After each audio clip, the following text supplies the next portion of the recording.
ketika Sayyidina Ali Zainal Abidin lewat, orang-orang seketika tanpa diarahkan melebarkan jalannya buat Sayyidina Ali Zainal Abidin. Hisham bin Abdul Malik yang duduk dari ke atas nanya, siapa yang tahu siapa itu orang?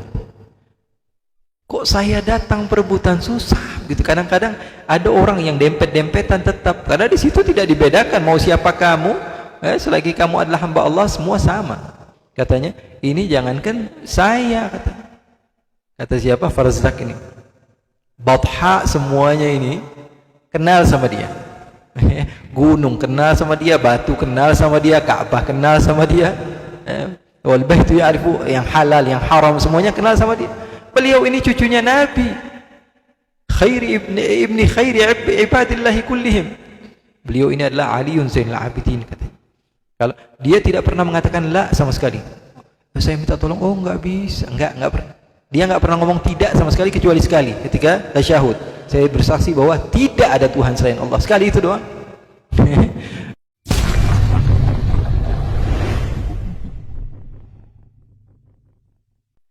Jadi Masjid Rasulullah itu begini. Masjid Rasulullah begini. Kita contohkan saja Masjid Rasulullah. Ini Masjid Rasulullah SAW. Di sini dulu ahli sufa di sini, ya, yang diceritakan Ustaz Talha tadi di sini. Nah di sini kiblat. Di sini kiblat. Ini arah kemana?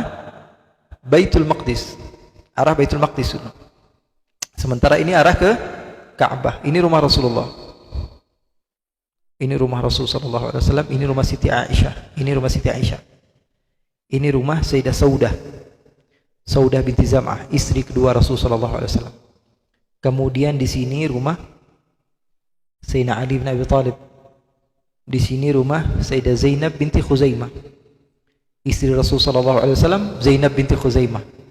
Yang saya ceritakan kemarin bahwa ibunya namanya siapa? Hindun bintu Auf, menikah dengan seorang wanita namanya menikah dengan seorang laki-laki bernama siapa? Khuzaimah, punya anak Zainab binti Khuzaimah, Ummul Masakin. Menikah dengan Nabi kurang lebih 3 bulan 4 bulan meninggal. Akhirnya tempat ini ditinggali oleh istri Rasulullah SAW yang lain bernama Ummu Salamah. Di sini Khawq Ali, ini gangnya Sayyidina Ali. Biasanya Sayyidina Bilal lewat dari sini, keliling rumah Rasulullah dari sini nih. Ini rumah Sayyidina Ali, ini rumah. Bahkan ada riwayat katanya kalau Rasulullah SAW buka jendela dari rumahnya udah kelihatan kamar Sayyidina Ali sama Siti Fatimah. Udah kelihatan kamar Sayyidina Ali sama Siti Fatimah. Di sini rumah Sayyidatuna Hafsah. Di sini rumah Sayyidatuna Hafsah. Di sini rumah Usamah bin Zaid. Di sini rumah Sa'ad bin Abi Waqqas. Di sini rumah Sayyidina Ja'far bin Abi Talib. Di sini rumah orang kaya raya nih, Abu Bakar As-Siddiq radhiyallahu taala anhu, ya. Bab Abi Bakar di sini namanya. Kemudian di sini rumah istri-istri Rasulullah SAW yang lain, Zainab binti Jahash, istri Rasulullah SAW. Istri Rasulullah SAW yang lain, Aisyah, Hafsah, Saudah, Sofiyah, kemudian Ramlah, kemudian Maimunah. Nah, di sini rumah Sayyidina Utsman. Rumah besar ini di rumah ini rumah Sayyidina Utsman bin Affan. Rumah Sayyidina Utsman bin Affan di sini pohon-pohon kurma. Jadi tamannya Sayyidina Utsman bin Affan. Nah, di sini rumah Abi Ayyub Al-Ansari, tempat Rasulullah SAW tinggal pertama kali. Jadi memang ini tanah yang disebutkan tadi seperti ini. Nah, kemudian perpindahan kiblat menjadikan Ashabus Suffah jadi di sini, kemudian di sini berubah menjadi kiblat. Jadi kiblat di sini, kemudian di sini mimbarnya Rasulullah. Lalu Rasulullah SAW katakan, "Ma baina baiti wa mimbari raudhatun min riyadil jannah." Antara rumahku dan mimbarku ini namanya raudhah min riyadil jannah. Ini yang disebut raudhah yang diperebutkan orang. Ini raudhah. Kemudian rumah-rumah ini diperluas di zaman Sayyidina Utsman. Sebagian rumah-rumah istri Nabi dan sahabat dihancurkan, diperbesarkan jadi masuk masjid. Orang kaya punya uang banyak, semuanya bisa dibeli oleh Sayyidina Utsman. Dibeli oleh Sayyidina Utsman. Sayyidina Utsman sampai sekarang masih ada hartanya dari kebun kurma yang beliau punya, kemudian dari sumur yang beliau punya, masih ada sampai sekarang hartanya. Kemudian diperlebar oleh Sayyidina Utsman sehingga kalau kita masuk dari Babus Salam, di sini kita berjalan, sebelah kiri kita makom Nabi. Jadi suruh ayo jalan, haji katanya, jalan, enggak boleh lama-lama. Dari sini. Jadi ini tempat siapa? Rasul sallallahu alaihi wasallam. Atha bin Abi Rabah ini dikatakan oleh gurunya Ibn Abbas. Siapa tadi saya mau ceritakan? Hisham bin Abdul Malik. Hisham bin Abdul Malik ini satu kisah yang luar biasa hebat yang dilalui oleh Atha bin Abi Rabah. Hisham datang ke kota Makkah. Biasanya presiden bukan satu kota, bukan satu negara. Tapi bayangkan ketika itu dia menguasai Romawi Persia. Bukan Romawi saja, Romawi dia punya, Persia dia punya. Kemudian daerah-daerah yang tadinya dibangga-banggakan Makkah Madinah, ya artinya ini kekuasaan saya semuanya. Hisham bin Abdul Malik ini yang ketika beliau ingin mencium Hajar Aswad, ketika ingin mencium Hajar Aswad, semua orang perebutan Hajar Aswad, sehingga seperti susah untuk diarahkan orang-orang ini. Akhirnya perebutan. Lalu datang Sayyidina Ali Zainal Abidin, cucunya Nabi. Ali bin Husain bin Ali bin Abi Thalib wa Fatimah Az-Zahra binti Rasulullah sallallahu alaihi wasallam. Ketika Sayyidina Ali Zainal Abidin lewat, orang-orang seketika tanpa diarahkan melebarkan jalannya buat Sayyidina Ali Zainal Abidin.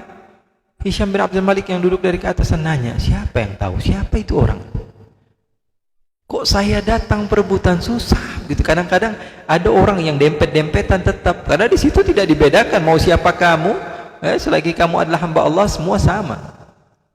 Ya. Karena mereka takut kepada Allah. Untuk apa? Untuk memilih-milih, ini harus beda-bedakan, enggak. Kecuali memang Allah letakkan dalam hati orang itu al-qabul, dari diri sendiri mereka. Fayudha'u lahul qabul fil ardh. Dalam hadis sahih Rasulullah SAW menceritakan orang yang dicintai oleh Allah itu diberikan penerimaan dalam hati manusia. Dia nyium, habis itu dia pergi lagi, kemudian tawaf. Asyik sekali, kata Hisham bin Abdul Malik, siapa ini orang? Tiba-tiba salah seorang di antara mereka namanya Abu Farazdak. Dia katakan apa? Hadzal ladzi ta'riful badha'u wat'atahu wal baitu ya'rifuhu wal hillu wal haram. هذا ابن خير عباد الله كلهم هذا التقي النقي الطاهر العلم إن عد أهل التقى كانوا أئمتهم أو قيل من خير أهل الأرض قيل هم ما قال لا إلا في تشهده لولا التشهد كانت لاؤه نعم من معشر حبهم دين وبغضهم كفر وقربهم منجى ومعتصم. Katanya, ini jangankan saya, kata siapa? Farazdak ini. Badha semuanya ini kenal sama dia. Gunung kenal sama dia, batu kenal sama dia, Ka'bah kenal sama dia. Wal baitu ya'rifu, yang halal, yang haram semuanya kenal sama dia. Beliau ini cucunya Nabi. Ibni khairi ibadillahi kullihim. Beliau ini adalah Aliun Zainal Abidin, katanya. Kalau dia tidak pernah mengatakan la sama sekali. Saya minta tolong, oh enggak bisa, enggak pernah. Dia enggak pernah ngomong tidak sama sekali, kecuali sekali ketika tasyahud. Saya bersaksi bahwa tidak ada Tuhan selain Allah. Sekali itu doang. Min ma'syarin hubbuhum, kata Farazdak, cinta kepada mereka ini adalah agama. Bukan anjuran, tapi hakikat agama, cinta kepada mereka. Kata Allah dalam Al-Quran apa? Allah subhanahu wa ta'ala katakan dalam Al-Quran, La as'alukum alaihi ajra illa al-mawaddata fil qurba. Al-mawaddata fil qurba, kata Rasulullah, enggak perlu kamu mau baik-baik sama saya. Sayangin aja anak cucu saya. Sayangi saja keluarga saya. Al-qurba, orang-orang yang dekat dengan saya. Al-Quran. Al-Quran yang menceritakan. Min ma'syarin hubbuhum dinun wa bughduhum kufrun. Benci kepada mereka ini kekafiran. Karena apa? Tidak mengikuti perintah Allah. Apalagi menyepelekan perintah Allah. Sama aja, enggak ada bedanya. Enggak ada bedanya, sama aja. Artinya apa? Menyepelekan. Kalau dia enggak mau cinta, ya itu urusan hati. Apa kata Allah dalam Al-Quran? Am yahsuduna an-nasa ala ma atahumullahu min fadli. Qad atayna ahla Ibrahim al-kitab wal hikmah wa atainahum mulkan 'azima. Faminhum man amana bihi wa minhum man sadda 'anhu. Jawaban Allah apa? Wa kafa bi jahannam sa'ira. Ada orang yang mau, silahkan, ayo. Yang namanya cinta enggak bisa dipaksa. Orang yang mau, oke, enggak mau, sudah. Tapi Allah bilang wa kafa bi jahannam sa'ira. Nanti lihat tempatnya saja, di mana tempat kembalinya. Akhirnya beliau katakan ma'syar hubbuhum dinun wa bu'tuhum kufru wa gurbuhum manja wa mu'tasimu. Dekat kepada mereka adalah keselamatan yang hakiki. Ya, sesuai dengan Al-Qur'an dan hadis-hadis baginda Rasulullah SAW. Akhirnya Hisham bin Abdul Malik ketemu ini beliau nih, Atha, sini kau Atha, duduk. Ulama nih beliau diundang. Ayo nasihati saya. Ini kan presiden yang baik ini, minta dinasihatin terus. Nasihati saya. Apa yang kau tahu kasih tahu kepada saya. Apa kau perlu sesuatu? Katanya iya, saya perlu. Orang-orang Mekah ini perlu ini. Ya oke. Orang-orang terus apa lagi? Apa kau perlu sesuatu lagi? Orang-orang daerah Taif sekitaran Mekah ini perlu ini. Oh sudah saya. Terus apa lagi? Orang-orang daerah Madinah juga perlu ini. Sebutkan semua. Perihal orang-orang yang ada di sekitar beliau. Terus keperluan kamu apa? Saya mau tanya keperluan kamu. Apa katanya? Saya tidak perlu kepada makhluk. Keperluan saya tidak pernah perlu kepada makhluk. Nasihati saya wahai Atha, kata Atha, wahai Amirul Mukminin, kau itu sekarang kelihatannya aja rame. Nanti kalau udah di kuburan sendirian. Kalau udah di kuburan sendirian. Kalau udah disiksa sendirian. Di akhirat sendirian. Nggak ada yang mau lihat kita sama sekali. Semua orang kabur. Orang-orang yang kita banggakan sekarang, keluarga, anak, istri, ibu, bapak, semuanya, teman-teman, sahabat, murid, guru, semuanya akan meninggalkan kita sendirian, gak ada siapa-siapa. Makanya urus diri kamu saja sudah. Urus diri kamu, selamatkan diri kamu, itu saja hajat saya. Kemudian beliau pergi. Kemudian Hisham bin Abdul Malik menangis. Itu nasihat dari siapa? Dari Atha bin Abi Rabah. Padahal orangnya apa?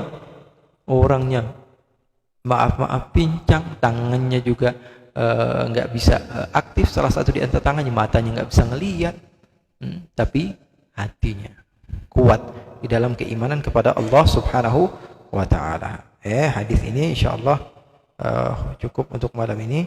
Insyaallah kita ulang lagi hadis ini karena pembahasannya belum. Wallahu a'lam.